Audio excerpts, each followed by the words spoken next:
Ladies and gentlemen, boys and girls, welcome back to the episode 7 of the Two Pad Stack podcast in partnership with Primetime Productions. I'm your host, Aaron Ace Chisling.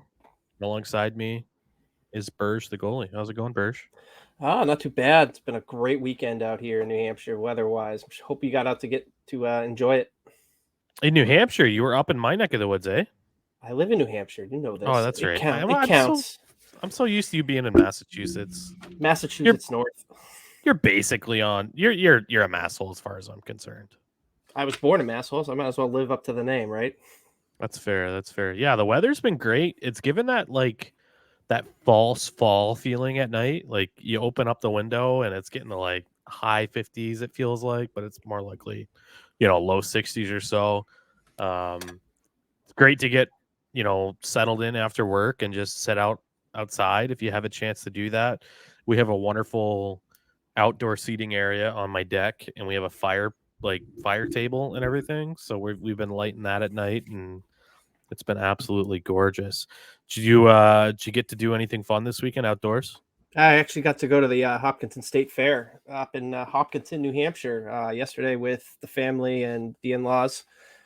The little man had a blast running around out there, seeing all the tractors and the cows and the pigs and the horse pulls. So it was a great day. The weather was perfect for it. Last year we went to the Hopkinton State Fair. It was like 90 degrees out. It was miserable. I think we stayed an hour and we're like, we're getting the heck out of here because this is not worth it with a 2-year-old. And this year, the twins came too. They were great. It was an all around great day. I think we were there for like 7 hours. It was a perfect day for being outside in New Hampshire and starting to get that fall feel, and of course this week it's going to warm up. It's going to be in like the mid 80s. And today I was swimming in my in-laws pool with my kids. So it's like, still a little bit of summer left, but you get a little bit of that fall vibe too. Yeah, we're getting those evenings that it's a little chilly, and yet today it hit us like mid 80s, and it felt like it was real hot out there. I was working at the brewery here today, and I had a few customers out at the outdoor patio, and they're like, we had one or two beers, then we had to come in because when you're sitting out there on the blacktop and the sun's bouncing off it, it's getting pretty toasty out there. But luckily, we were slinging some pilsners and some blonde ales, some nice, lightweight, crisp beers, and we were able to mitigate the heat pretty well today. Those beers Um, hit you a little bit quicker in the heat too. they do, they do. That's why you got to bring those ABVs a little bit lower. That's for Mm-hmm. sure. You don't want to be hitting those double IPAs when you're out there in the heat. Um, Another special shout out. I know I did this last episode, but another special shout out to Back Hill Beer, where I'm a bartender at. They're getting ready to celebrate their 3rd anniversary. Awesome. I'm going to be going in on Tuesday and hanging out with Kyle and Peter as they're brewing our 3rd anniversary beer. We're going to be making a triple IPA, the highest alcohol beer the brewery's ever made. So Sign it'll be me a little up. fun. Yeah, right? It'll be a good time. You don't want to be sipping on that when it's like 90 degrees out. I can tell you No, that. no way. Those will hit you, and they hit me like a bus when I'm sitting outside. So yeah, nice cool day, fall evening. Sign me up for that all day. Absolutely. So with the fall right around the corner, that brings hockey season. Obviously, Let's Pat's season go. 2. If you can't tell, I'm wearing a Pats hat today, which is a little alien for me, but I do my best to rep the local squad. But in New England, I don't know if it's this way around North America. Our listeners will have to chime in here a bit, but people here freak out as soon as it starts to get a little cold. As soon as you start to see the leaves change color a little bit, everyone and their mother, all these basic bitches, they all put on their Uggs and they go out to get their closest pumpkin flavored anything. So, Burge, I throw the question to you. Do you enjoy pumpkin spice anything? Pumpkin spice life? I enjoy a pumpkin spice, like the scent, like a Yankee Candle pumpkin spice scent. After September 1st, I'll take that all the way to Halloween.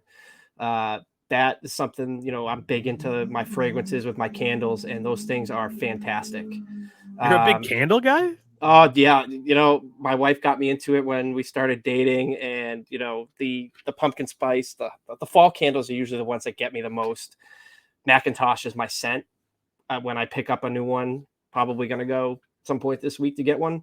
It's going to be sitting on my desk right here, while I record with you, nice and lit. Give me that nice aroma to set the good vibes, the positive vibes going into recording with you. In terms of the pumpkin spice life, though, I mean, I'm indifferent about it. It's like, yeah, it's very, very basic. I mean, my wife loves, pumpkin spice, anything. I'm just kind of indifferent about it. I don't have an opinion either way. Like a pumpkin spice coffee, something like that. I'm indifferent. I sense that you feel very, very differently about this than I do. Yeah, that's fair to say. I'm kind of like I'm like Ned Stark in Game of Thrones, where he's like, "Brace yourself, winter is coming," but yet I'm like, "Pumpkin is coming." I warn everyone as soon as like August hits. I'm like, you gotta like just be ready for this shit in New England. Like we're only like 45 minutes to an hour away from Salem here. And the Halloween vibes are real here in New England. I don't think anywhere else in the world treats this season the way that we do here in New England. Everybody really leans into the whole seasonality of fall. And then we have all of the leaf peepers that come up here. Like, I swear to God, I go to the grocery store now, dude, and you can find pumpkin spice everything. Like, pumpkin spice coffee creamer, pumpkin spice cream cheese, pumpkin spice. I'm like, holy shit, I'm going to be able to go get pumpkin spice fucking bleach and drown myself in that if I keep this up. Like, this is terrible. Everything is pumpkin flavored. And honestly, I'm going to throw it out here. The pumpkin flavor is not good to begin with. You all only like pumpkin because you're drowning it in cinnamon sugar. All right, that's all you enjoy. You enjoy cinnamon sugar. You don't like pumpkin. Pumpkins are meant to be carved up and turned into jack-o'-lanterns and eaten by animals, not humans. So you're not a pumpkin seed guy? You can roast that shit and eat it, like throw some salt on it, sure. But that's not pumpkin. You're not eating the insides like nastiness of a fucking pumpkin. Well, you're a beer guy, and we kind of touched on this a little bit during the week, but like a Shipyard Pumpkinhead with the cinnamon sugar rim, sign me up all day from September 1st until Halloween. I will drink that all day long. I could sip on it and just kind of enjoy it. I don't need to chug it or anything like that. It's one of those beers I can sit, relax, and enjoy. And I'm a big fall guy. Maybe it's just because I'm part of the region here, but fall is by far my favorite season.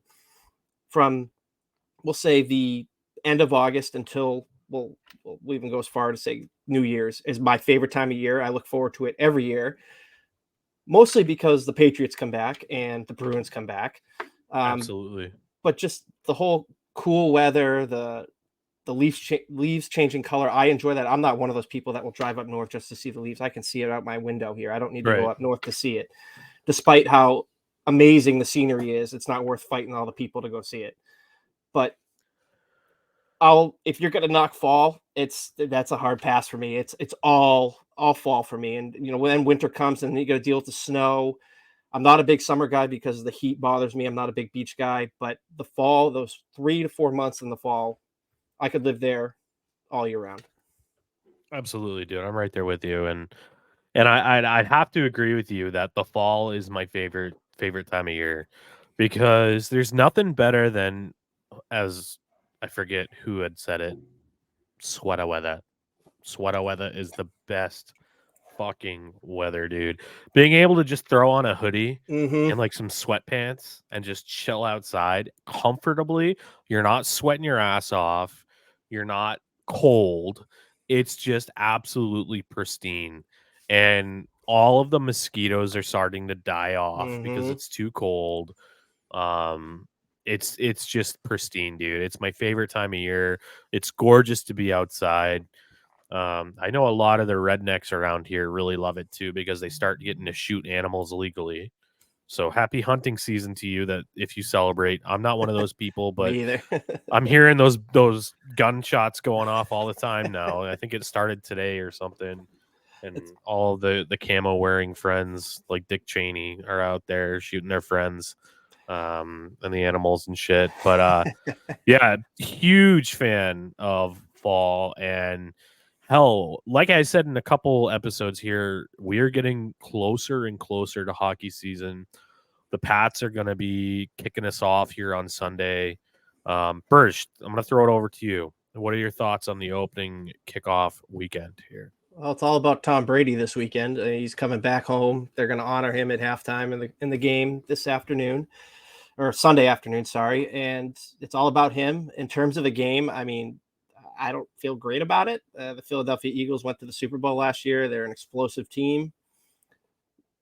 Patriots were not an explosive team last year. It'll be interesting to see how they come out and they look with the new offensive coordinator and the new personnel they brought in. I'm optimistic, but I'm a realist too. I don't foresee them winning this game. I'll be happy if they keep it close and they make it come down to the wire.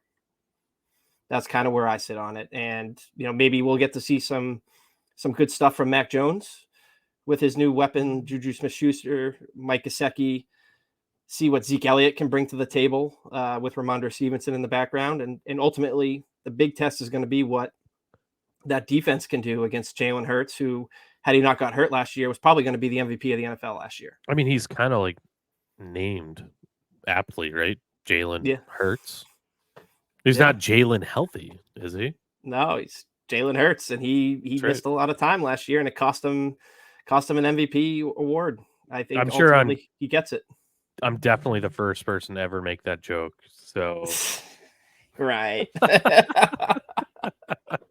How do you feel about it?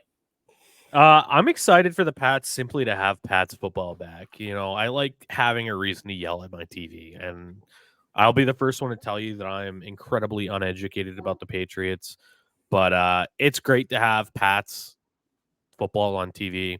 The community around here where I'm at, everybody really loves the Pats and everybody talks about the Pats.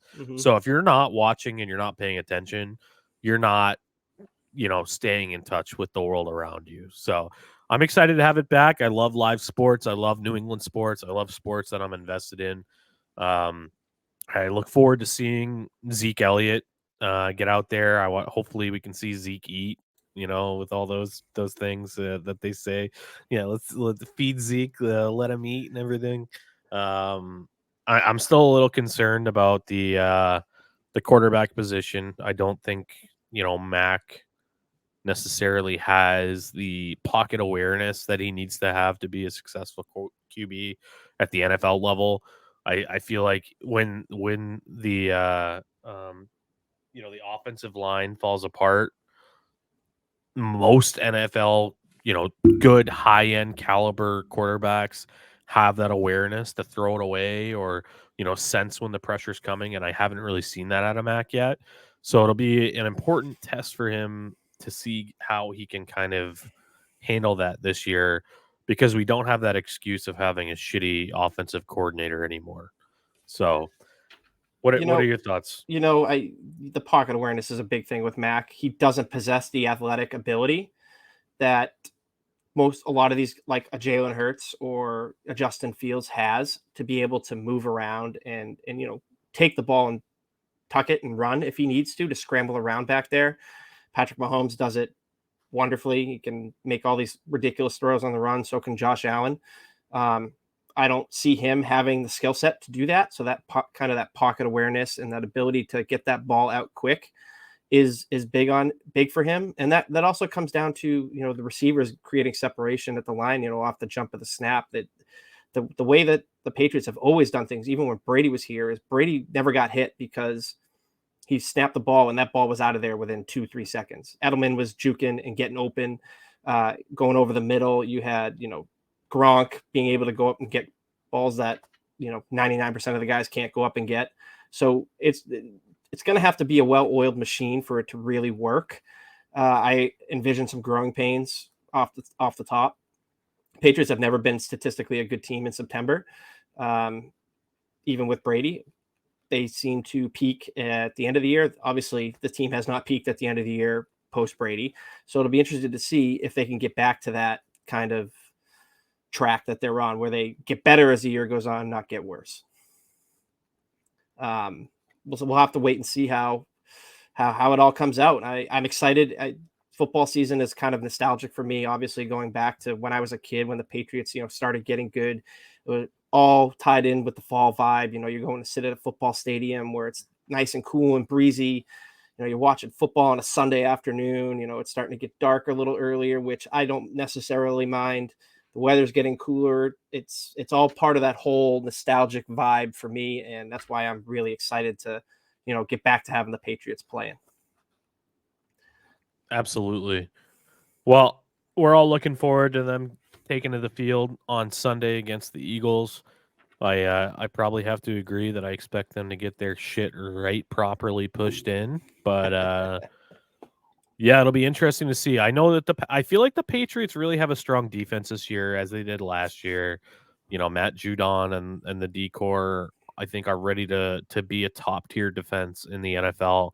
The real big question is going to be on the offensive side of things. If Bill O'Brien and Mac Jones can put together a solid campaign for the Pats. Regarding hockey, let's pivot here to Let's where a go. lot of our listeners are focusing. Um, the Bruins actually just released the first bit of Centennial content on social media today, September 3rd. They were talking about how today was the day that Bobby Orr actually signed his contract to join the Boston Bruins as an 18-year-old for 2 years. Didn't know So that.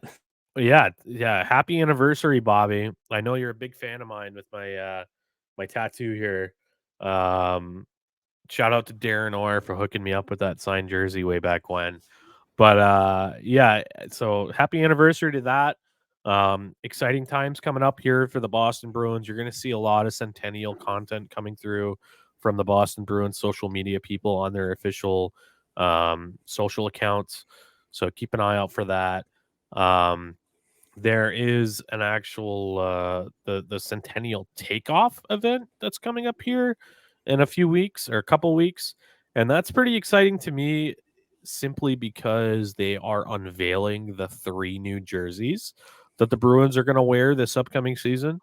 There's going to be a home, an away jersey, and an alternate jersey that'll be worn against original 6 opponents and on the special Heritage Nights that are occurring, or the era nights that are occurring this season. So pretty excited to see that. Burge, do you plan on picking up any of the new swag for the Centennial season? I'm not a huge jersey guy when it comes to buying hockey jerseys. I'm more of the t-shirt hat kind of guy where it comes to that. So I would be definitely looking into picking up some of those pieces of the merchandise. In terms of the jerseys, I'm looking forward to seeing what they look like, and maybe if I fall in love with one of them, might decide to splurge and get myself a nice Tuukka Rask custom jersey from them on that, because Yeah, good backup goalie jersey. Yep. because he's my favorite guy. He's my guy. There's nobody really on the team I'm super attached to right now, other than maybe David Pastrnak, because been following him since he was a rookie. The other guys I'm not jersey attached to at this point. I mean, that's kind of where I sit. I'm kind of gonna wait and see what they look like before I decide to commit to it. I know you already putting out a poll on which one players you're gonna get, and I Oh like yeah, some of your dude. choices there. I'm a little bit of a degenerate when it comes to jerseys. Like, I love jerseys, and I'm gonna buy a jersey every time they release one. Basically, I sponsor Jeremy Jacobs in any way, shape, or form that I can. Unfortunately, um, Ooh. I'm very excited for these because I'm a jersey fucking snob. I love them. I've already heard that the jerseys are most likely going to emulate those 80s 90s jerseys for the home and away, and I'm incredibly excited about that. I think it'll be just an absolute gorgeous kit. Um, so I already put out a poll, as you had alluded to. I already have a Pasta jersey. I have a McAvoy jersey. I have a Marchand jersey. So I want to get a name that we don't necessarily have in my household already. Um, so I'm thinking maybe a goalie here. And let me be clear, I'm gonna get 3 of these jerseys. I'm gonna get one of the home, one of the away, and the alternate. I'm gonna get all 3. So and I want to pick some players that have some contract term. because it's not going to be like a one and done type scenario, or they have history. And with that point, as I've mentioned many times on social media, I'm going to be one of the first schmucks to jump in line and get myself a Milan Lucic Centennial jersey. I And I like know, it. shout out to my buddy Pezzy. I said it to him earlier today when he was streaming on Twitch. I was like, I'm going to get one of those. And he's like, I want to get one, but I don't want to get one of Milan Lucic. And he brought up a good point, and I'm very curious to see how the Bruins handle this. Pezzy was like, I think I want to get like a Jerry Cheevers jersey or, a Phil Esposito jersey. And I'm thinking to myself, do I think that the Bruins will, with it being the Centennial season, will they have historical players available for these, or will they just have the active roster? I What do feel you like think, to Verge? do it right, they have to do that. I mean, they got to pay homage to some of the great teams in the organization's history. Wouldn't it be great to get yourself one of Milt Schmidt? You know what I mean, or Phil Esposito, like you had Eddie alluded Shore? to, Eddie Shore, Dick Clapper, Rick Middleton, Cam Neely, Raymond Bork, all these guys that have been such critical parts to the history of the Boston Bruins. And that's what this whole thing is about. It's about celebrating the team's history. And if they don't, I think it's a colossal miss. Even just in terms of marketing for the sales of these jerseys, if they don't bring these jerseys in, I think it would be a colossal miss. And who knows with the Jacobs? I mean, they all like money. We know they like money, so I got to think that they're going to bring at least some of these guys back. I don't think you're going to see every one of the retired numbers or anything like that brought in, but could you I got to think they're definitely got to do Bobby Orr. I mean, that seems like an obvious one, right? It's just printing money if you do any of those guys, Right? especially for all the boomers that are like age 55 plus. Yeah. Like, they'll just be printing shit. And I don't understand. I feel like historically, as I've indicated, I'm a jersey whore. Like, I buy jerseys. I've got both of the reverse retro jerseys. I've got every jersey that's been released in the last 4 years. Like, it's a problem for me. But I have to say that the Bruins haven't handled this well historically. So I'm kind of concerned because, especially with the last two reverse retro releases, and I don't know if this is tied to the issue with logistics during COVID-19, but there was a very finite amount of jerseys available the last two reverse retro releases.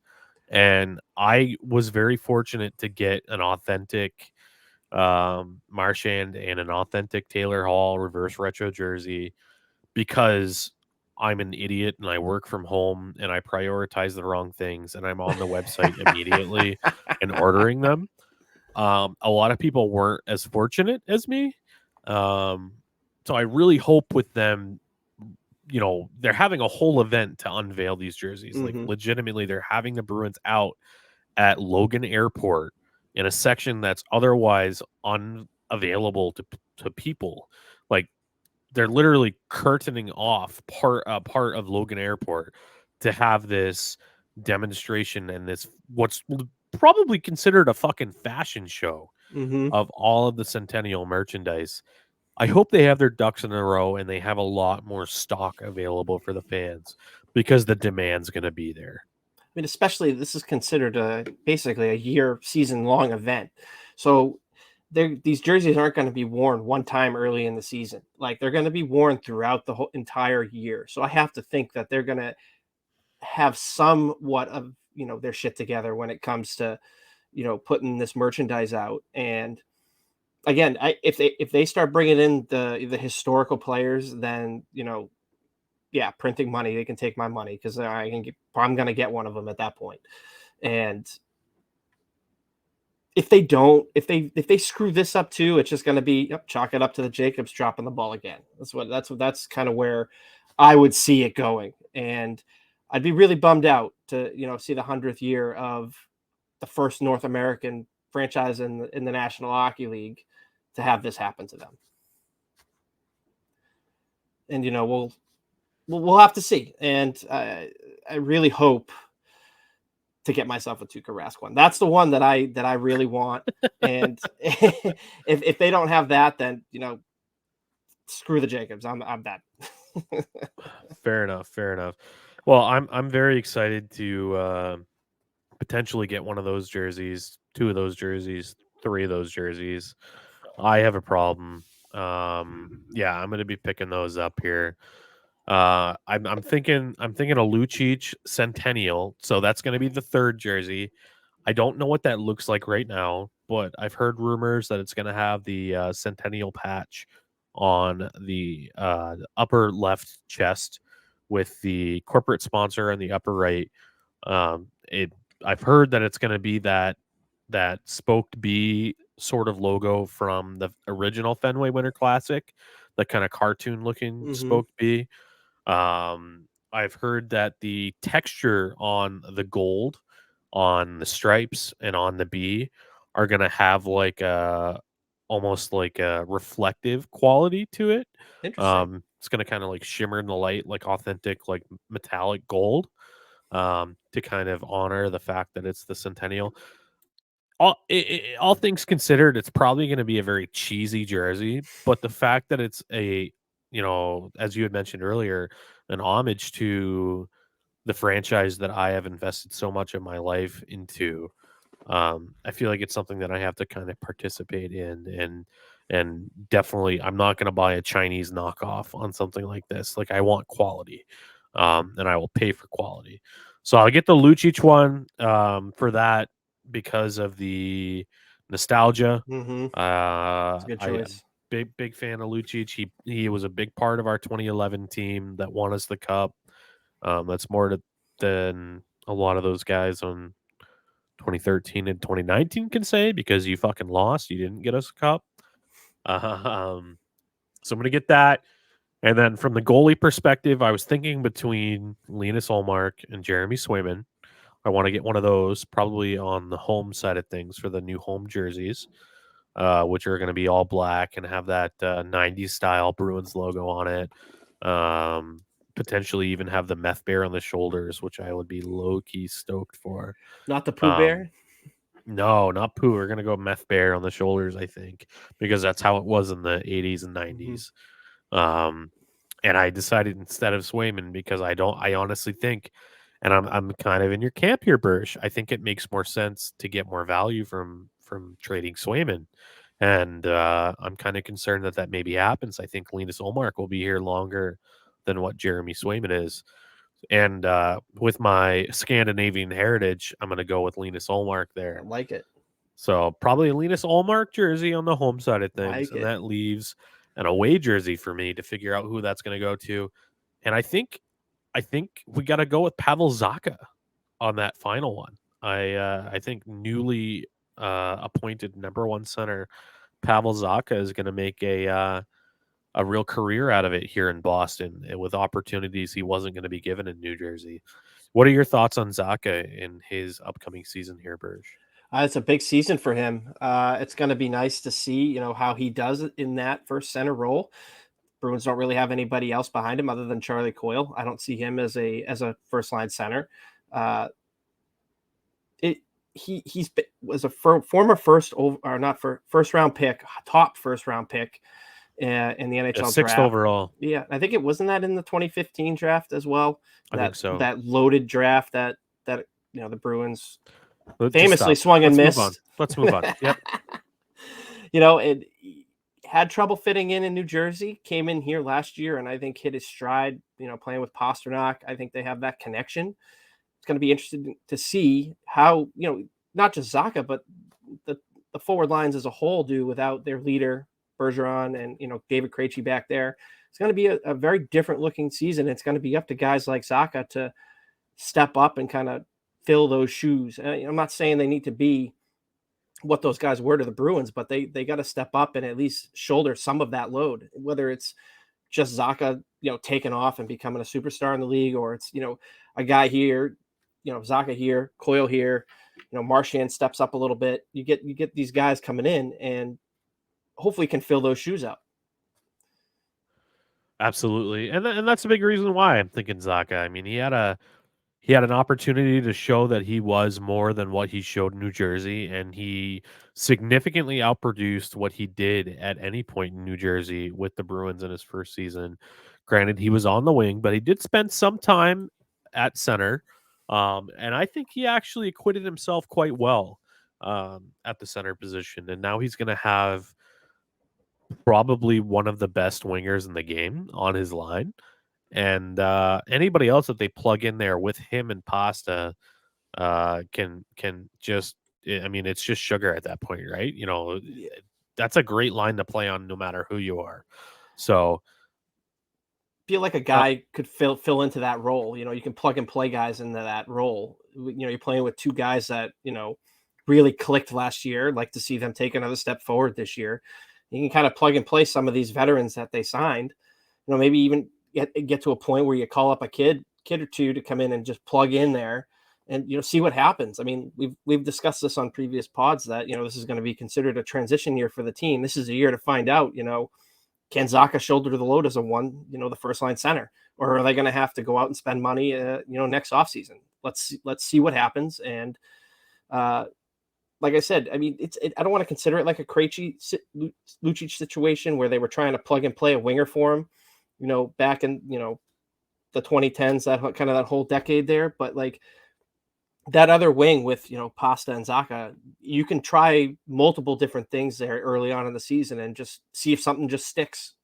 And you can kind of move forward with that going into the season, going deeper as the year goes on. So I'm very excited to see what Zaka can do. Pasternak, again, is probably my favorite player on the team, has been for a while outside of Rask, the goalie. We know what he can bring to the table. He's a goal scorer. He's great for the power play. And let's see what Zaka can do to complement him this year. yeah, 100% agreed, and that's a big reason why I'm strongly considering Zaka. Like right now, I'm between Zaka and DeBrusque, I think, for that final jersey. So it really has a lot to do with how the contractual situation goes with Jake DeBrusque. He's a pending free agent here, Mm-hmm. and he's come out in the media recently. I think we touched on this before, but he's come out in the media recently saying that he would love to extend and stay in Boston. But with a guy of his skill, you look at some of the contracts that have been signed recently. Like, do the Bruins still think that that's worth it for Jake? I mean, he'll probably command a high sixes or maybe low Mm-hmm. sevens AAV right now, and there's no absolute certainty that the cap's going to continue to increase. We've got to worry a lot about hockey related revenue, and with the World Cup of Hockey coming up and such events that can directly impact hockey related revenue. Um, the Bruins have to be comfortable with that cap hit if they're going to commit to Jake DeBrusque, because it's going to be probably a 5 to 7 year contract that it would take to sign him. And he had a good year last year, as did the entire squad. But when I watch Jake DeBrusque play, he almost seems like he's a very streaky kind of player, where he'll put together a streak of really strong performances followed by a week of duds. And I love Drake DeBrusque. I had a chance to meet him at a season ticket holder event a couple years ago. It was one of the nicest guys that I had an opportunity to meet and chat with. I believe it was him and Charlie Coyle were two that were actually sat and had a conversation with my wife and I, and it was really an awesome experience. He did have that situation where he had the trade request. I believe it was 2 years ago. And so I don't know if there's a little bit of flake there. You hear rumors about how he wants to go up to play in Edmonton around his family. Dude, now he's coming out saying he wants to stay because they had a great year last year. What happens if this year they don't perform as well and things don't go as well for Jake? It'll all be what we find out this year. I'd be a little nervous to buy a jersey of him at this point. So I agree with your going Zaka over to DeBrusque right now. I mean, we'll see what happens between, anytime he could end up signing that contract. So it'll be interesting to see how his situation plays out. I mean, he comes in, has another, stellar year. I would feel very comfortable, putting pen to paper on an extension for him. The AAV would make me a little nervous just because of the cap situation, but the Bruins have the luxury next year of having quite a bit of cap space. So they can be flexible with, determining what they want to do going forward. Absolutely.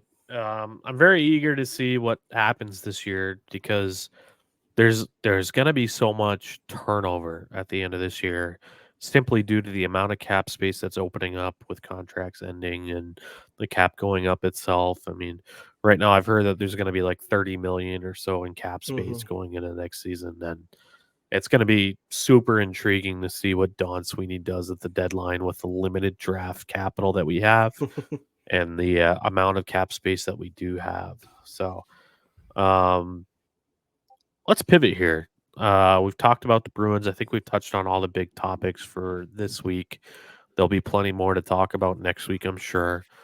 But I wanted to ask you something that you and I have talked about offline a few different times is our passion for gaming and Mm-hmm. just playing video games. Sure, y'all have seen. I mean, we do a Twitch stream here for the Two Pad Stack on my Twitch account at Ace043 on Twitch. We play NHL 23. We're gonna play NHL 24. We're gonna have an official Two Pad Stack club Let's for go. NHL 24. We're not going to be playing on that shitty Olney Bruins club. Or on We're the gonna, shitty console version. yeah, exactly. Yeah, thanks, Brett. I Yeah. I made sure of that, dude. On that note, I actually sent Brett a console this week. I shipped it to him, and he told me he's going to totally pay me one day, eventually. For me to ship an Xbox Series S from Rochester, New Hampshire to I'm not going to dox Brett, but everybody knows he's in Ontario. For me to do that, it cost me over $100. And Brett's like, "Oh yeah, I'll cover your shipping fees." I was like, "Are you sure about that? Like, you sure about that?" And he was into it, so he's gonna pay me for the console and cover shipping fees. So Brett will be bringing us out of the Stone Age here. They anticipated that the new console will arrive to his house on Wednesday.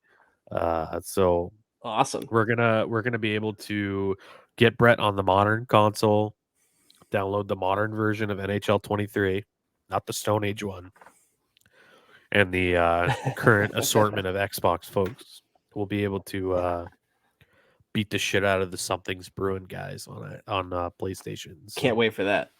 I'm looking forward to that. Burge, you and I are similar age. How did you get started in gaming? Like, what platform are you on? So the first platform I ever got was a Nintendo 64. My parents got it for us for Christmas one year, myself and my two sisters, younger sisters. I played it the most at that point because my sisters were a few years younger than I was. Um, you can kind of picture the meme of the kid getting the Nintendo 64 on Christmas where he's just like, ah, yeah, that was me, maybe to a lesser degree, but that was me. And that's how I kind of got started into gaming. I think the first game I had was Mario Kart 64. My mom and my sisters and we played the crap out of that, on a daily basis, it seemed. And it kind of just grew from there.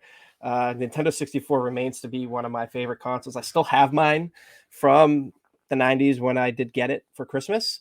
My favorite game for that platform, it's tough to pick one, but if I'm going to pick one, it's probably The Legend of Zelda Ocarina of Time. What a great game! That so many memories playing that game as a kid, with my neighbor.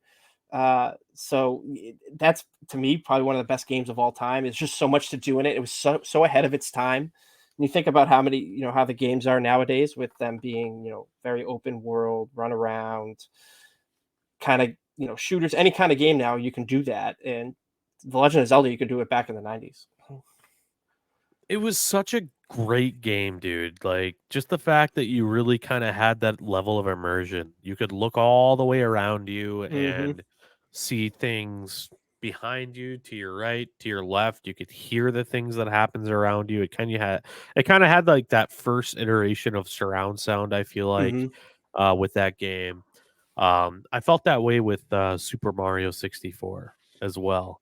Like, those two games were just awesome. So I'm right there with you. I played the shit out of Mario Kart 64. I always gave my youngest sibling like the shittiest controller I had, Same here. like the one with like the super bad, joystick drift, Hmm. and like it didn't work well, and then whenever my sibling would lose to me, I'd be like, you gotta fucking get good. Like if you're Yeah. gonna come at the king, you best not miss. You know what I mean? Like Another one for me was GoldenEye 64. Did you play the yep. crap out of that? You I remember got the having golden gun, baby. going in and having slap fights with your friends. You get the get all together with the 4-player split screen multiplayer. You're going in with the big heads and slap fights, the proximity mines, throwing proximity mines everywhere, You die and you have the wall of blood the that goes wall over of your blood. screen. That's iconic, dude. The music in that game too, iconic. The pause music, every level. Like I don't know what bit the music was from that. I want to say it was 16-bit music is what it was. I'm not 100% sure, but like every one of those levels, the music just banged. Like when you were going in there and you heard It's that so music good. come, like you're just like, let's go. It's so And good. so many memories of playing that game. And I know they recently brought it out to, I think Xbox Game Pass has or not multiplayer, but has a remake of the game, and so does the Nintendo Switch. But I've checked it out. It doesn't do justice It's to not the what same. the original console did. Yeah. It that feel of just having that Nintendo 64 controller in your hands, the weird shape of it, and the weird grip you had to do to hold it, like you're holding it with like your Yeah, hand, you get the dude. Z button behind it and moving your joystick with the thumb. Yeah, so many memories playing that game. All those Nintendo 64 games, man. All of them. So I was a big N64 guy, but I actually, before I had an N64, I had a Sega Genesis. So I was playing Sonic the Mhm. Hedgehog. Um, I would have my sibling play as Tails, and then I played a lot of that Myst game. You remember that? MYST. Now Yep, I remember. I'm like 9 years old, 8 years old at that time. I don't fucking know what I'm doing on Same Myst. here, man. I'm just walking around this fucking island, and I'm like, okay, yeah, this is pretty fucking cool. It's an island, and I can look around. I'm gonna go back and play Sonic the Hedgehog at this point now because I know what the fuck I'm doing on Sonic the Hedgehog. Did But did you did you ever check out Myst on Game Pass when they had it on the Xbox? yeah, I went back on there. I'm like, what the fuck is I this still had game? no idea what the hell I was I doing. know, dude. I had no fucking idea. I was like, this is a game that I remember. Why do I remember this? And I think it's probably just because the world that the game is in is just like you look around and you feel like you're in the shoes of the Mhm. person that's just walking around on this fucking island. And I know there's a lot that people that are gonna like probably yell at me and like, oh, Myst is actually a narrative adventure and there's a real big story behind. Bro, I never found the story. I'm just walking around a Never did fucking either, island, man. Right there with and you. maybe I'm stupid or whatever, and it is what it is. But I didn't get there. But yeah, it all started for Sega with me with Sega Genesis, and then I went to N64. As we've already touched on, played the shit out of the original Super Smash Brothers Oh, yeah. with my siblings, and I'd have friends over, and then I'd beat the shit out of them Yep. with Bowser in Super Smash Brothers. Um, and then I pivoted again, and I got the original PlayStation. Big gamer here. I love games, Yep. and I played like Spyro the Dragon and some of those NHL games. I also remember playing a lot of NBA jams. I think I played like NBA jams Yep. I back in the played NBA day. Jam. Yep. NHL '94. Um, just so many fantastic games that I played on those consoles. And then when the original Xbox came out, my mother worked for Comcast at the time, and they had a partnership with Microsoft. So I bought myself. I can't say that. I was like 14. I didn't have enough money. Yeah. My mom bought me an Xbox, and I was playing like Halo back in the day, like a Oh, giant Halo guy. me Like too. Halo is still my all-time favorite FPS, even more than like Modern Warfare 2 and everything like that, Mm-hmm. because it was so it really kind of broke the mold for first-person shooters. It was like the first big arena shooter, if you like, outside of um like Quake or anything in like the Unreal Engine. But Halo was fantastic for me, and I had that original Xbox, and I was playing the shit out of that. I was playing a few other games, but my mother got me a card from her affiliation at work for when Xbox Live first launched. So the first week that Xbox Live was a thing, Game I was changer. online and playing Crimson Skies is the name of the game. Does that sound familiar to you? Yep. I don't think I ever played it, but it does sound familiar. And yeah, just real quick before you move on to that with Halo, dude, I remember just with my neighbors just getting in and spending hours in what was I forget the name of the map. Drawing a blank on it. Blood Gulch was one of them. Blood Gulch was an amazing map, and I love The just the campaign map that I love the most, the Silent Cartographer. yes, And that was the beach storming one where you're going in there with a warthog and everything. It was on all the demos when you went into the it's like the first mission. yeah, it's one of the major ones, and it's the one that was on the demo anytime you went into like a Best Buy or Hmm. a GameStop or EB Games at that point. And they had it like on the Xbox console in the store to play.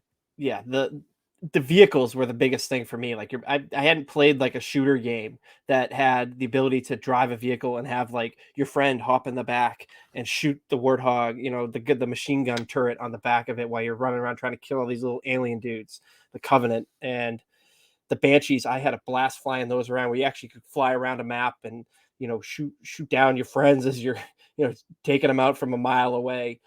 I, so many memories with Halo. And believe it or not, I didn't actually have an Xbox until probably 3 or 4 years after the release. I played you mostly at my neighbor's house who had one, and I because I was a big PlayStation 2 guy, and PlayStation 2 was the console I had to have. Was big into racing games, at that point. So Gran Turismo 3, played the shit out of Yep. that. And then how can we forget Grand Theft Auto 3, a game that like my parents were like, "You're never buying this game," but you didn't know I borrowed it from my friend and was playing it in my room with the door closed. Right. I played the shit out of that game. I played it on my iPad. Like it's one of my favorite games of all time. I played it on PlayStation, I played it on Xbox, and I played it on an iPad. So that's a good question. I'll pivot right back to it real quick. So to finish my point here, I went from Sega Genesis N64 to PlayStation 1 to the original Xbox, and at that point, the console wars had begun. Mm-hmm.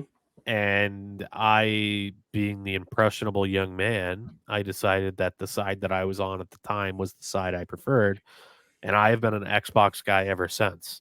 So I had the original Xbox. I went to the Xbox 360. I went to the Xbox One, and now I have both an Xbox Series S and an Xbox Series X today. So I really enjoy the Xbox ecosystem. I had a PS3. I had a PS4. I tried them both, and I never really liked the UI, but I understand a lot of people do, and that's their preference. It doesn't work for me, but I know you're an Xbox guy now too, Burge. How did you get to that point?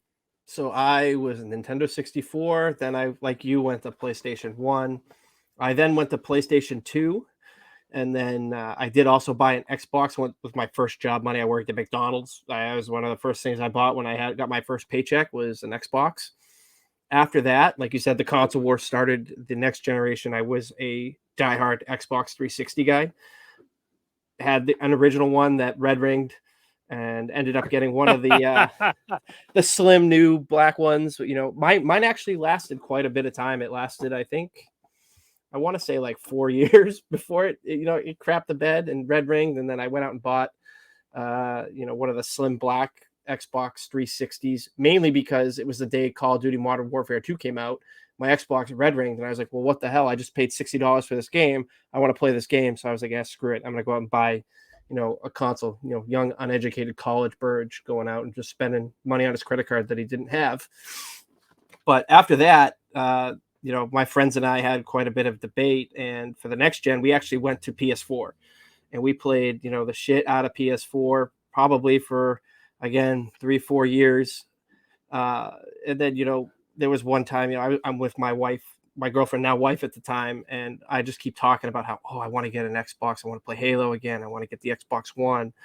And then one Christmas, she just surprised me with an Xbox One S, Nice. the white one. And from that point on, I would play both consoles. Destiny was one of my favorite games. During the time it came out, I would play it on both consoles because I had friends that played it on both consoles. And this was before cross-play or cross-save was around. So I had two separate Right. accounts that I would play it on. And eventually the Xbox One kind of won out. More friends I played with had an Xbox One, so I stuck with it. And Xbox Series S, here we are. So what is your favorite game of all time? That's such a tough question. I have so many. So let me You go rephrase it. first. What's your favorite game of all time, and what's your favorite game to play the most right now? Favorite game of all time, Legend of Zelda: Ocarina of Time.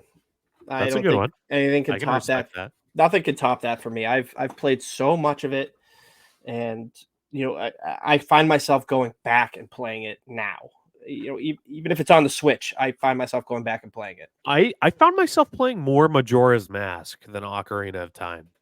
Really, I never got into Majora's Mask. I know that's another like top game. I had it. I started playing it. I'm like, oh, this isn't the same as Ocarina of Time, so I don't like it. And this is 10, 12-year-old me being like, nah, I don't really care about this.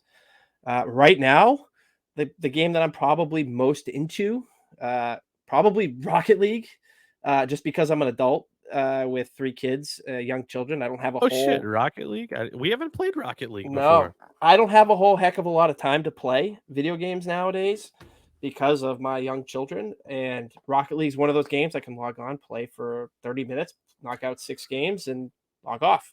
Yeah, it's a beautiful thing, dude. Like being able to just jump in, play, and then get out. Um, so if you don't know this about me, and I'll probably touch on this eventually, but I'm a big Star Wars guy.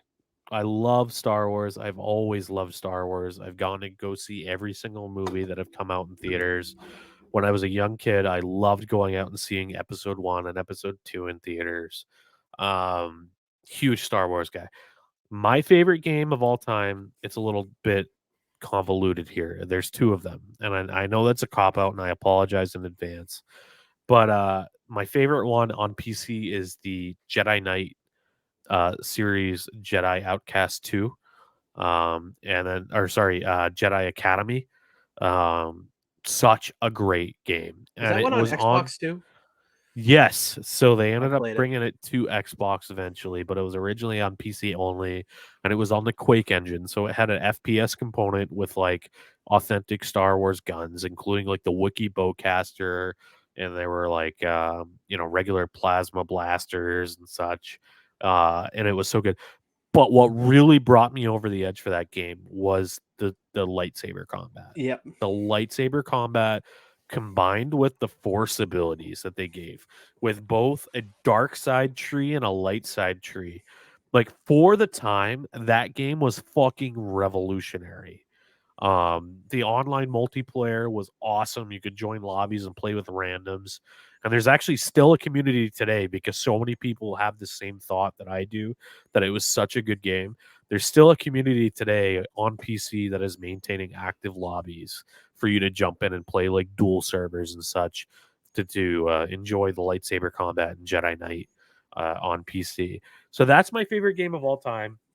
Narrative wise, I have to say once again on the Star Wars theme, Knights of the Old Mm-hmm. Republic is a fantastic narrative game, and Lucasfilm is absolutely uh they have their heads up their asses if they don't do anything to turn that setting into a cinematic, set piece here. Hmm. They need to turn that into a TV series or a film pronto. It's going to be printing money. People have been saying that for like 15 years, I think now. Such a wonderful experience, both on the first one and the sequel, even though the sequel isn't as good as the initial one. KOTOR is great. Um, Currently, though, I think I'm playing a bunch of different games. I stream a bunch of different games on my Twitch account. I have spent probably about the last 14, 15, 16, 17. I don't fucking know how many years. Time flies. Years of my life playing World of Warcraft. I'm a big MMO guy. I started with EverQuest when I was in first grade. I was actually playing EverQuest, and that's probably how I learned how to like spell a lot of the shit that I know how to spell. Like I learned a lot of words that I wouldn't have learned otherwise in an MMO. I don't think EverQuest would want to know that I was playing that when I was first grade, like 7 years old. But yeah, I got into that and I really enjoyed MMOs, and then I got into World of Warcraft the year it launched, and I've been there ever since. Just a couple weeks back, WoW launched their WoW Classic Hardcore mode, which is, if you don't know what a hardcore mode in gaming is if you die, you're fucking done. And let me just make it abundantly clear, like in World of Warcraft, the level cap is 60. If you have your like gaming really optimized, you can get to level 60. I don't know, it'll take you about 60 hours of actual gameplay. Like, not just it'll take you a week, it'll take you 60 consistent hours of working on your character to get to level 60. So you have people that are like 50 hours of their lives into invested into these characters, and then they have like a situation where an extra monster appears in a cave. It spawns an extra mob, and then suddenly they're trying to fend off like six mobs, and then they die, and they have to start from square one because it's hardcore mode. And that's so much fun to me. Like it makes a world that I'm so familiar with, and it became kind of like stale to me. It brings like a whole new breath of life and a new vibrancy, a new degree of peril and danger just to walking around in that universe. Have you ever played any games that has like a hardcore mode, Birch? No, for the reason that if I spent 50 hours into a game and I got killed before I beat it and I had to start over, I'd probably punch a hole in my wall. I would rage quit hard on that. That would make me hate playing the game. And I too enjoy playing World of Warcraft, just not in the hardcore mode because I'm not I haven't played WoW since the vanilla version came out. I think it was back in 2004. I played it casually when Burning Crusade came out, went away, then came back for when Mists of Pandaria came out, and then I'm one of those players Ugh. that comes and goes from that. Yeah, and when they released WoW Classic, I dove in, played for a bit, then I was like, oh, this grind is killing me. I forgot how like pain in the ass this can be when I'm trying to find like eight, you know, teeth of a boar, and every time I kill one there's nothing there. I'm like, oh my god, why do I have to keep doing this? And then each one would knock my health down in half, and I have to wait or eat some apples and drink some milk to get my mana back, and then keep going. And I'd be like, oh my god, come on. So like I would get so frustrated. But with with I think it's Wrath of Lich King Classic is the one that's out now. I find myself coming and going from it just because of that nostalgia feeling. When I play World of Warcraft, I get that feeling of when it was, you know, interesting to talk to somebody on the internet, before streaming and, video conferencing and everything came out, and you're going on, you're meeting these people, and you're walking around Orgrimmar, for example, and you're seeing all these people playing. Oh, this person could be in Europe. This person could be in South America. That was Yeah, the coolest dude. feeling. It was, and it really, I feel like with the world of like globalization and everyone getting closer today, it was a real amazing feeling for me as a kid. I actually have a funny story. I actually found out that Steve Irwin died from World of Warcraft. I was in a trade zone, I think Stormwind at the time, and then somebody was in trade chat, and they were like, rest in peace, Steve Irwin. And I went in trade chat. I was like, shut the fuck up, you son of a bitch. Mm. Steve Irwin is fine. You're being a fucking idiot. And he's like, no, no, seriously, look it up online. And my like 14-year-old, I had to be like actually like 16 or 17 at that Mhm. age or something. But I looked it up and I was like, holy shit, he fucking died. And I just found out about it on fucking World of Warcraft. Mhm. Like, what a and I love that shit, man. Like, I wanted to go to school for biology and all that good stuff. It crushed me to find Oh, out that he died. And of all the fucking animals to die to, the crocodile hunter dies to a fucking stingray? Are you stingray. kidding me? Yeah. Like, this guy would jump into like a river and wrestle a saltwater crocodile, and yet he gets got by a goddamn stingray. Unbelievable. What You the know, fuck? it's that's part of like that nostalgia feeling because you look back like back then. I mean, there was no Twitter, there was nothing that was being broken like in real time. There was still some delay in terms of when news like that got broken, and it's I don't want to say it's funny, but I mean it's interesting that you find out, playing a game with people online back in 2004, 2005. And again, people that talking on the internet and IMing and Facebook wasn't a thing. Like all that stuff was just starting to grow. And playing World of Warcraft, that feeling of being like, I used to love going on and just being like, hey, I'm gonna wave to this person and see if they wave back. And then when they wave back, I'm like, that dude just waved at me. He could be anywhere in the world right now. Well, dude, you hear these stories about these people that have met each other in World of Yeah. Warcraft, and I actually have a real world example of that. My cousin, she actually met her husband, her now husband, in World of Warcraft. Like he was in Indiana or some other state out there. He's not going to listen to this, so I could fucking make it. He lives in the Shire, with Frodo. Um, but they met each other in World of Warcraft, and she flew out there, and they hit it off, and they ended up getting married. They're still playing WoW today, and it's crazy the way that video games is able to bring people together that would have no chance of ever meeting each other in any other way. And on that note, here, I will throw it to you. Any concluding thoughts for today's episode? Yeah, just talking about gaming and how it's such a major part of our lives. I mean, I look back and my friends and I have talked about it, and it's like we're going to be that generation where adults play video games. And when we were growing Oh up, yeah. it was always kids. It was a kid's toy. It was nothing other than that. My dad dabbled in Doom for a bit, but that was the extent I ever saw him play video games. He played Myst, but didn't get it like the rest of us. Uh, but we're going to be that generation that gets to do this with our children. Like I look forward to the day that I'm able to sit down and play a game with my son, and actually all three of my sons, but my oldest is going to be first. It's crazy to see how it's developed, and it's such an awesome thing because it's brought me to meet people, not necessarily, or get to know some of my friends a lot better than maybe I would have gotten to know about with them in real life. Yeah, agreed. And I think that this is a topic that we're going to revisit in other Hmm. episodes.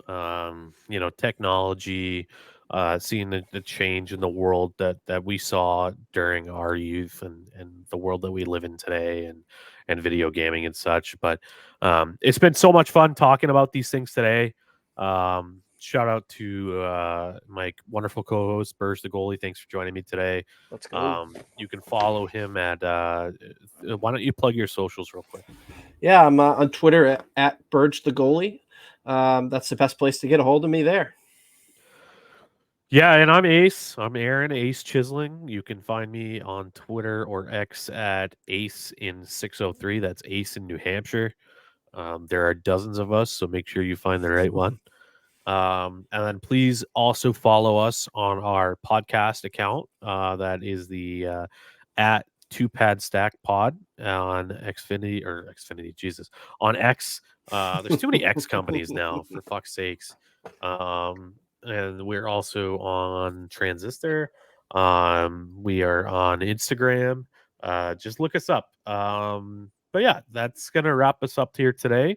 and we really look forward to next week's episode. So we'll catch you then. Have a good week.